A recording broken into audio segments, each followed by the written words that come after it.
All of these in digital work well because they're basic, right? But as you get something that has like more harmonics like that, or noise, you get a little crazier. That sounds actually really cool. I Can Has Kick is always clutch. Yo, what's good, guys? As you can see, I'm in a different place. I'm sorry if there's some like reverb or the pods don't pick up the sound the same, but it is what it is. I'm off for work for a week, so we making dubstep in the hotel. And today I want to cover how to make tear-out guns, or at least how I made tear-out guns. Usually, I think they're one of the hardest things to make, so I don't like to spend a lot of time in making them. I'll usually get samples, drag, resample them with other ones, kind of Frankenstein them together, and make my own unique type of gun through my own post-processing and splicing. But today, I wanted to make it in Serum, and that's what I did. So I'm going to walk you guys through the steps of how I made the guns. But first, let me just play you the track real quick and what it sounds like on its own so you can hear it. I'll bring it back.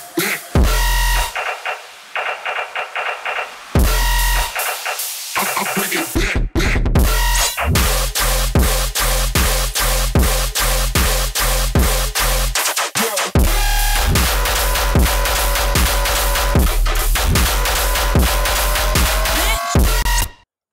Okay, so as you can see, we are going to be covering this sound today, which I think it sounds like a really good gun, honestly. And I'm impressed with what I came up with in time. So I want to show you guys. Initially, I had the sub as part of the Serum preset, and it wasn't working. Don't mind all of this. This really isn't doing that much besides maybe the OTT, but for the most part, it's all in Serum. We're going to start with this one first. I made another variation. I ended up combining those together. Here's how I made the tear-out bass. Let's just start with basic LFO before we get into the wavetables and all that stuff, okay? And let me just collect all and save before I start playing with this. So, a gun, whenever you shoot, it's not really like a, right? It's instantly, the sound is there. As soon as you shoot, it's... So the LFO reflects like a really quick transient bah, and then kind of goes down. So that's what you're going to see doing a lot of it. And then here is a little pitch bend. The is very quick as well. So that's going to be shaping up some stuff, and I'll explain that. So let's just start with it. The table is very, very important, I learned, and very basic shapes are going to do very well. For example, FM Splat, which is in digital. It's just a normal preset. If I switch this over, so as it is now, if I switch it to something else,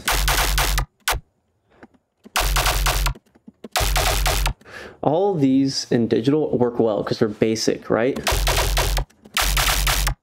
But as you get something that has like more harmonics like that, or noise, you get a little crazier. That sounds actually really cool. I Can Has Kick is always clutch. Okay, so I just reloaded the project because I lost the wavetable, which is why you should always save before, or if you're doing the sake of a video like me, maybe just duplicate it. Okay, so let's play with this one. Like I was saying, this is really important too. If I switch it,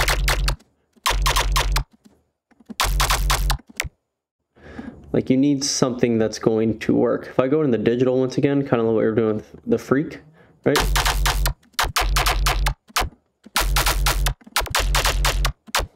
Honestly, digital sounds really good. Use a lot of digital tables, honestly. Like, I'm getting really good results with this stuff. I'd recommend, but it will change it, and that's because of FM.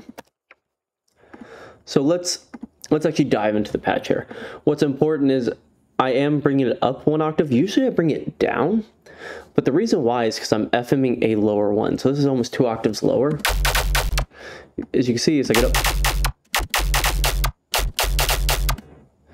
And what we're doing here is we're starting with a higher FM, and then as soon as it triggers, it goes lower. So it's like it's going down and then up. So lower to high, instead of usually, you know, how we whoom, whoom, and make it go up.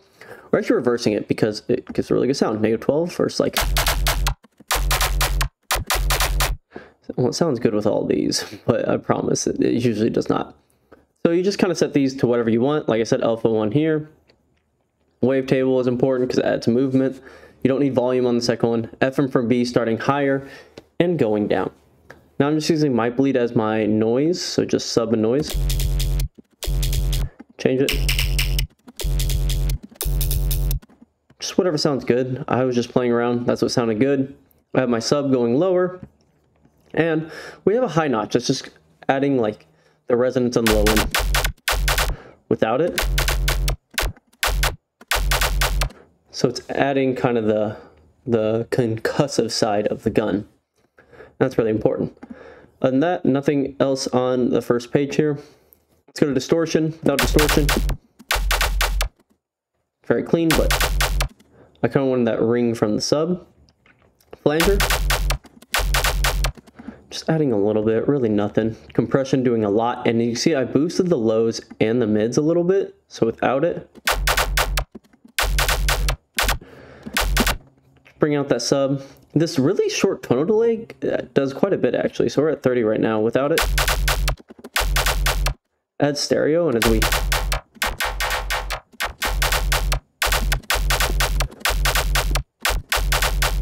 it just adds a nice like space to it. Filter, I am not using anything, but I can make it bro step. So you know I love playing with macros, so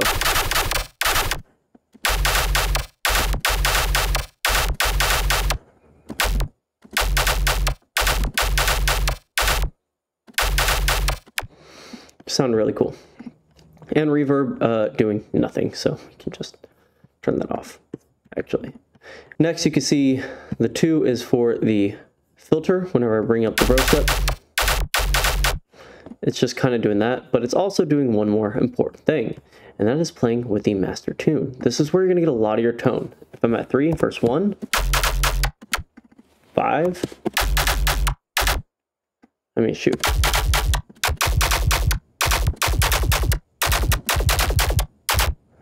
So you can get a lot of different, I mean, shoot, if I keep just moving this up and then resampling it, I'm going to have like 10 different gunshots that sound the same. So very important.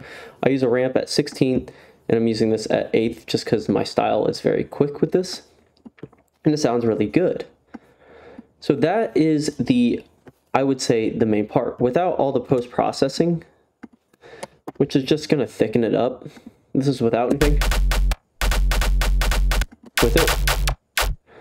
So let's go through and see what OTT is doing. So with OTT, squashing a little bit, very little. VR Fat Rack, I've just been using it lately. It works well. Works great. Disperser, JK is like just a ton of EQ3s. So that's all it is, and really all it is. You can duplicate EQ3s and then you can play with the amount. And yeah, the amount's just going to add extras or take them away. Frequency low just moves these frequency low and frequency high. It moves really well. That's going to add more of a so it just adds more of that kind of fall. EQ to boost the highs. So that's what it sounds like. The second one is just an iteration, same exact post-processing. I just played with some stuff.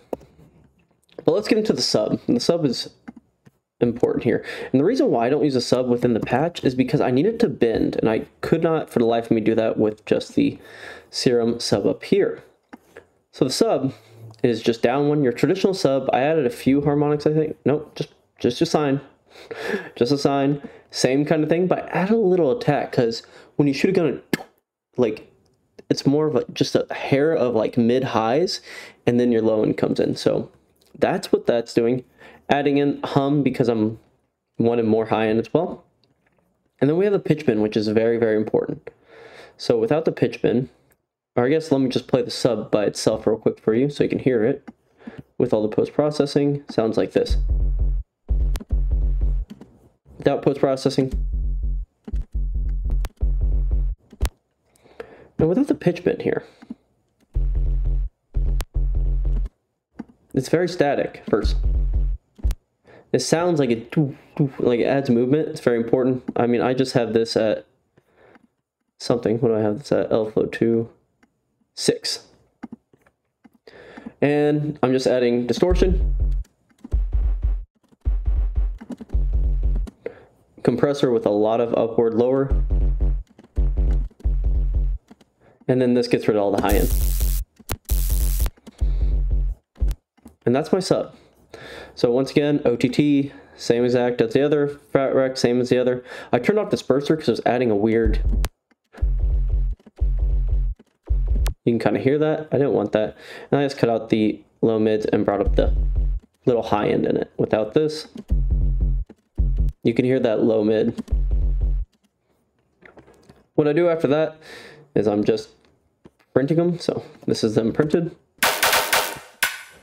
So after I printed them, I ran them through a, so here, this isn't on, none of that's on. So EQ, boosting the low. Valhalla Supermassive, which is free, small wide preset, just makes it a little more metallic.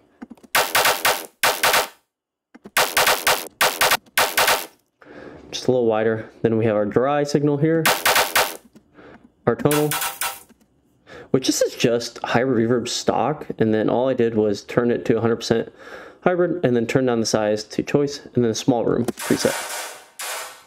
From there, G-clip, and then just cutting out the low. I did the exact same process on this other one, besides it doesn't have Supermassive. So the bodies together. Fresh Air is a free plugin you can get that just adds a little brightness. Very, very little there. EQ'd out the low, added a little mids, and G-clipped it. The sub, I just low cut it. And then I'm just distorting it together a bit, and that creates our final gun here. And I printed that, and that's how we got, that's how I got this final printout of the guns. And they take up a ton of the mix here. So if we just look at them alone, they're still mono compatible here. So I am widening them a little bit. As you can see in the widen, I'm using widener. Without any of the widener on it, it looks like this. And with it. So it does widen it a little bit. But that's how I made guns. And from there, you can take a no sub shifter rack, and this is how I made this like second part where it just kind of rises up. Right there. So I think the no sub shifter rack is super important for tear out. But yeah, that's a really quick tutorial on how I made a tear out bass. I don't know how everyone else makes it, but that's how I made my gun bass, and I hope you guys learned something. So peace. See you in the next video, guys.